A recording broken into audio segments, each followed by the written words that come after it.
కుహు అని కూస్తోంది కోయిల. ఓహో, ప్రవేశించాడు నా ప్రియతముడు. నన్ను పిలుస్తున్నాడు. మరి తప్పకుండా వెళ్ళాల్సిందే. పద, ఉద్యానవనం నుంచి పువ్వులు కోసుకొస్తాను.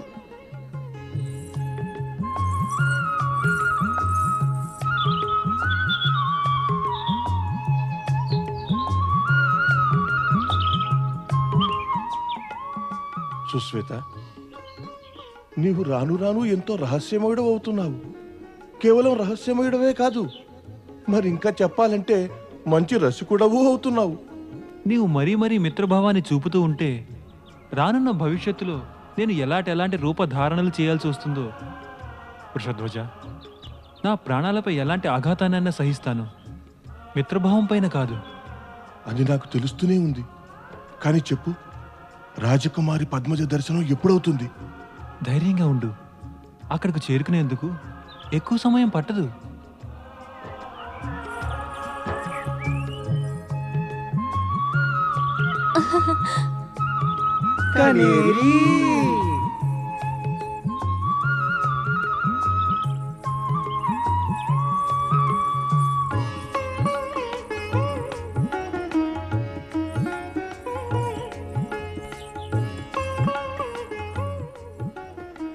ఈ అపరిచితుడును వెంట తీసుకొచ్చావే? పరిచయం చేస్తాను. ఇతడేమీ అపరిచితుడు కాడు. మా మిత్రుడు రాకుమారుడు వృషధ్వజుడు. ఇక్కడికెందుకు వచ్చినట్లు? రాజకుమారి పద్మజ దర్శనం కోసం. ఏమిటి? అవును, నేను వేసిన రాజకుమారి యొక్క చిత్రాన్ని మా రాకుమారుడు వృషధ్వజుడు చూసి ఆమెపై మోహితుడయ్యాడు. ఇంకా అనుకుంటున్నాడు రాజకుమారి పద్మజతో జన్మజన్మాల సంబంధం ఉంది అని. అలాగా? అవును, అతడు నిశ్చయం కూడా చేసుకున్నాడు రాజకుమారి పద్మజను భారీగా చేసుకోవాలని. అయితే ఆ భవిష్యవాణి? నీవు దాని గురించి చింతించకు. ఒక్క పని చేయి, రాజకుమారికి రాజకుమారి పద్మజ యొక్క దర్శనం చేయించు. పద పద.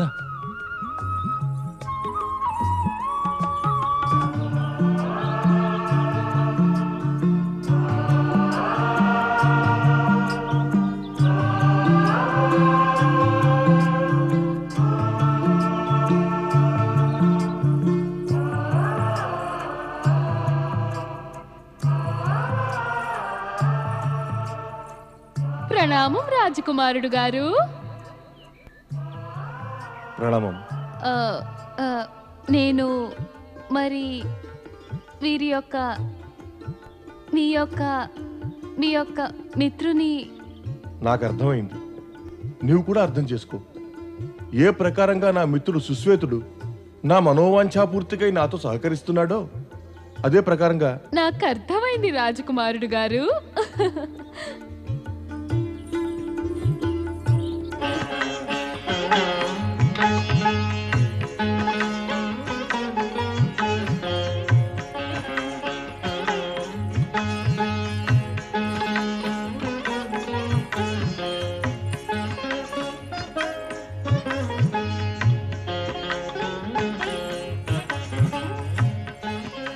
ఇంకా ఎంత దూరం నడవాలి?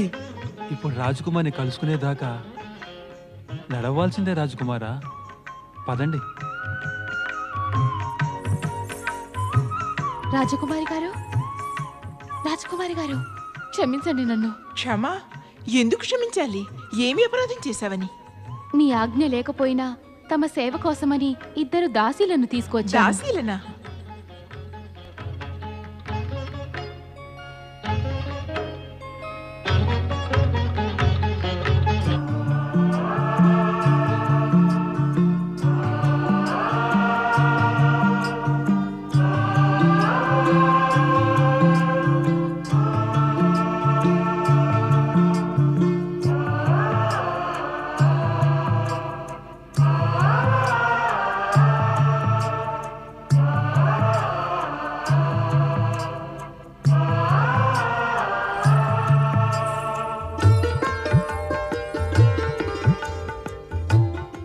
ఎవరు నీవు? నేను ఎవరినా? ఇది అడగవలసిన ఆవశ్యకత ఏమిటి? నీవు నన్ను గుర్తుపట్టలేదా?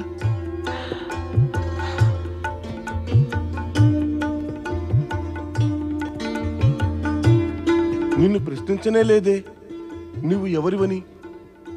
కేవలం నీ చిత్రాన్ని చూడగానే గుర్తుపట్టేశాను.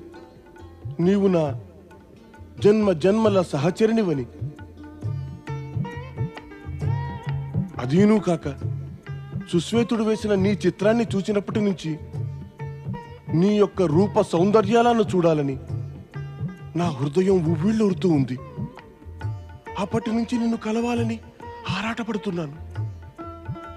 నన్ను గుర్తుపట్టు. నేను నీ జన్మ జన్మల సహచరుణ్ణి, వృషధ్వజుడను.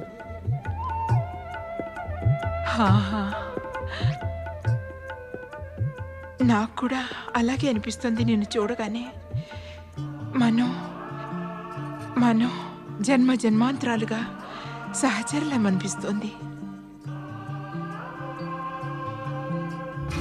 ఏ పురుషుడన్నా రాజకుమారి పద్మజను చూచినట్లయితే 1 సంవత్సరంలోగా అతడు మృతి చెందుతాడు.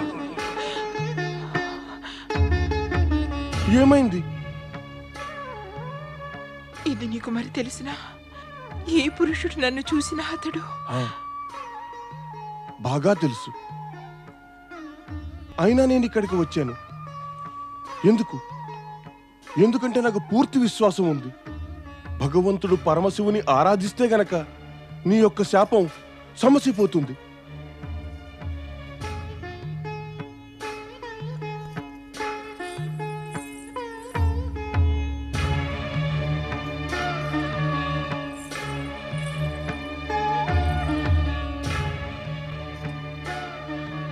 ఈ శివలింగాన్ని ధరించినట్లయితే నీ హృదయం శివభక్తి మయమైపోతుంది.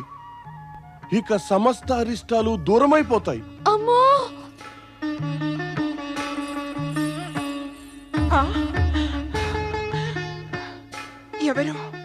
ఎవరో పరిగెడుతున్నట్టు పదధ్వని వినిపించిందా? అంటే ఎవరో మిమ్మల్ని ఇక్కడ చూడని చూశారు. మీరు వెంటనే వెళ్ళిపోండి, లేకపోతే మీ ప్రాణాల మీదకి వస్తుంది. లేదు, నేను పిరికి పందలాగా నా ప్రాణరక్షణ కోసమై ఇక్కడి నుంచి పారిపోను. నేను ఎవరికీ భయపడను. పరమేశ్వరుడే నన్ను రక్షిస్తాడు. అనవసరంగా నిర్భయత్వాన్ని ప్రదర్శిస్తే ఏం లాభం? మంచి చెడ్డలను ఆలోచించి మీరు ఈ చెట్టు నుండి వెంటనే వెళ్ళిపోవాలి. ఇప్పుడు నేను పూర్ణ రూపంలో ఇక్కడికి రానే లేదా? ఇంకా వెళ్ళిపోనా?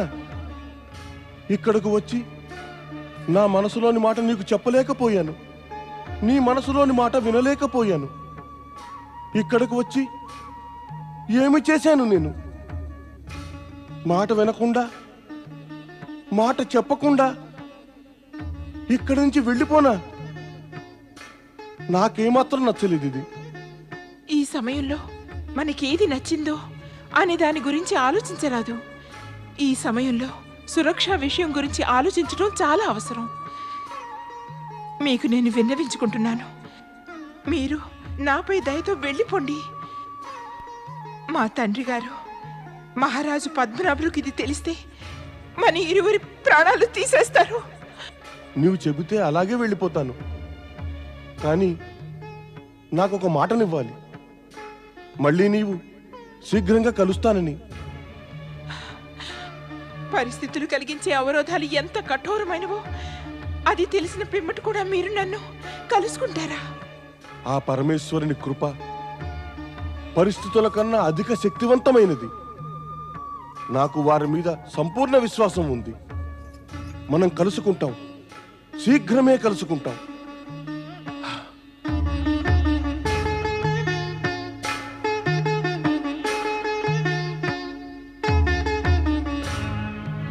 పద్మనాభ మహారాజుకు మనం ఇక్కడికి వచ్చామని తెలిసిపోయింది.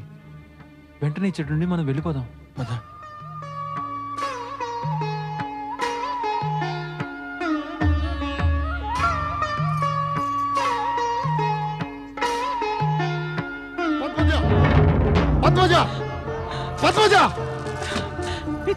ఎవరా పురుషుడు ఇక్కడికి వచ్చినవాడు? ఎవరికి కలిగింది ఇంతటి సాహసం? అతడి దుస్సాహసానికి దండన తప్పక విధించాలి. ఈ భవనం నుండి అతడు ఎన్నడూ సజీవంగా బయటికి వెళ్ళలేడు. పితాశ్రీ ఆ శివభక్తుడు నన్ను శాప విముక్తురాల్ని చేయాలని హారాన్ని ఇచ్చాడు. కానీ మీరు దాన్ని పారవేశారు. పితాశ్రీ, తమరు పరమేశ్వరుని అవమానించారు. దాని యొక్క పరిణామం అరిష్టకారకం అవుతుంది. సిగ్గులేదా? నీ యొక్క తండ్రిని గురించి అరిష్టము అశుభము కలిగించే మాటలాడుతున్నావు. మా ఇచ్ఛా విరుద్ధంగా ఒక పరపురుషుడి ఇక్కడికి పిలిచి నీవు మా రాజ్య వ్యవస్థనే అతి ఘోరంగా ఎదిరించావు. ఇప్పుడు నీవు దానికై దండనను అనుభవించవలసిందే. మహారాజా, మేము నలుమూలలా వెతికాం, కానీ అతడు ఎక్కడా కనిపించలేదు. మహారాజా, మేము ఉద్యానవనంలోనూ కోనా వెతికాము. ఈ భవనం విడిచి అతడు పారిపోయి ఉంటాడనుకుంటాను. మీరందరూ వెళ్ళండి, అతన్ని వెంబడించండి. మీరు వెంబడించి పట్టుకుని మా ముందు ప్రవేశపెట్టండి. వెళ్ళండి. రాజకుమారికి తగిలిన శాపం సత్యమని మేము నిరూపించి తీరుతాం. ఆమెను చూచినటువంటి ఏ ఒక్క పురుషుడు ఎన్నడూ జీవించుండడు.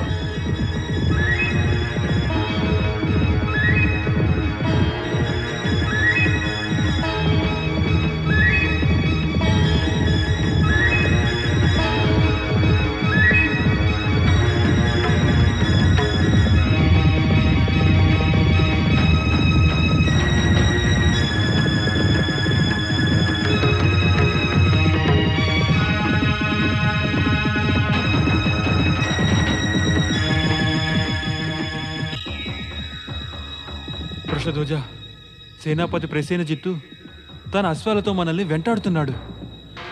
మనం దారి మార్చుకొని సరోవరం వైపు వెళ్ళాలి. పద పద.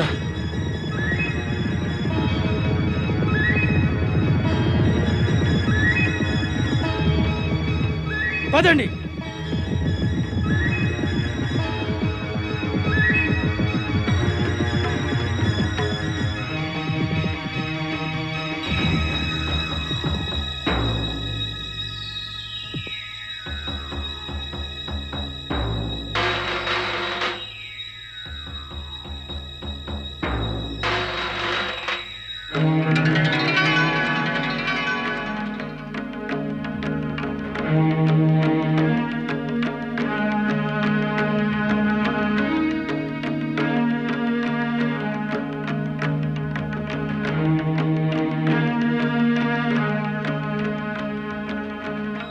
సుశ్వేత, మునుపు కూడా ఈ పాము ఇదే శివలింగం వద్ద కనిపించింది. ఇదేమైనా శివభక్తుడో లేదా ప్రమదగణమో?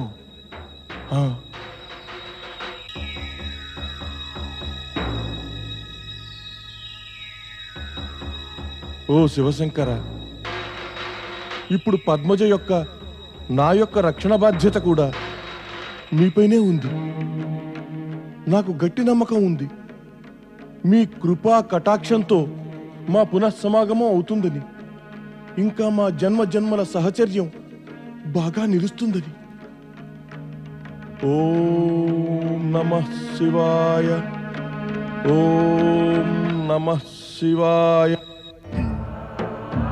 ఈ ప్రకారంగా నీ పూర్వజన్మ యొక్క కథ పూర్తయింది.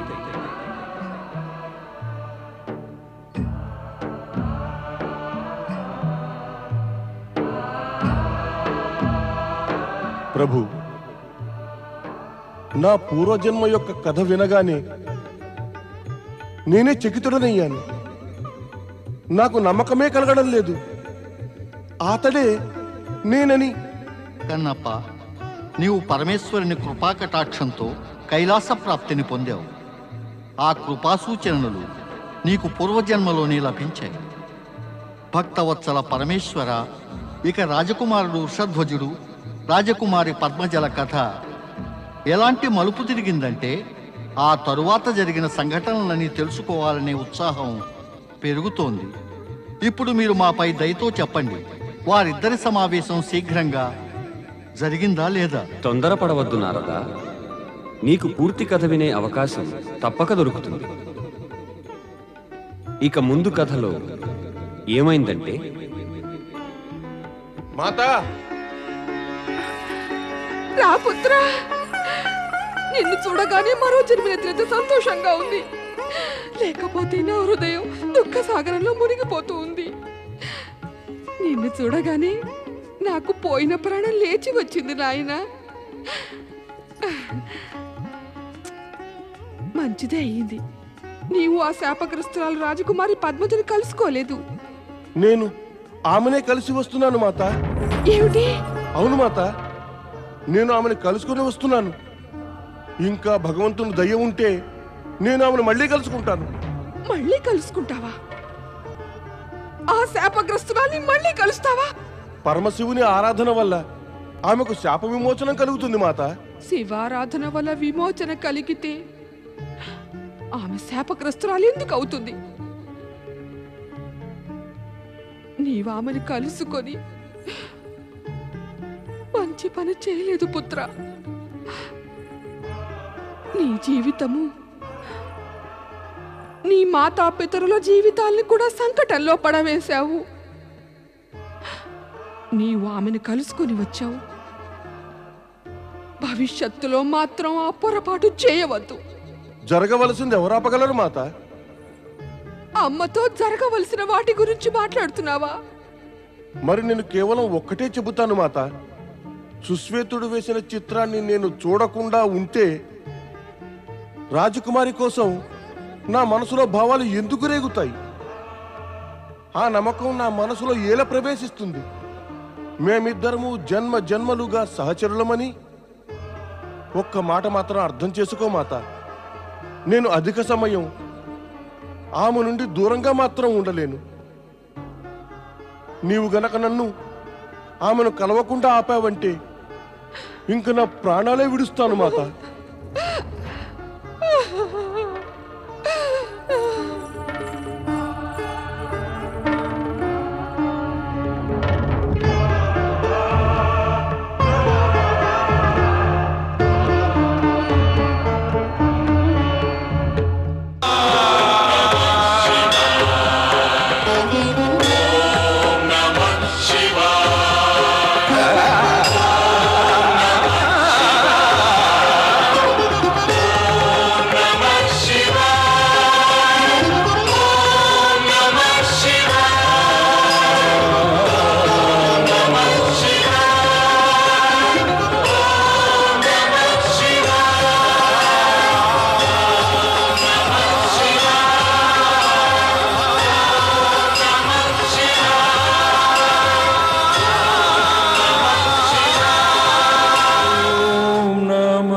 Shiva.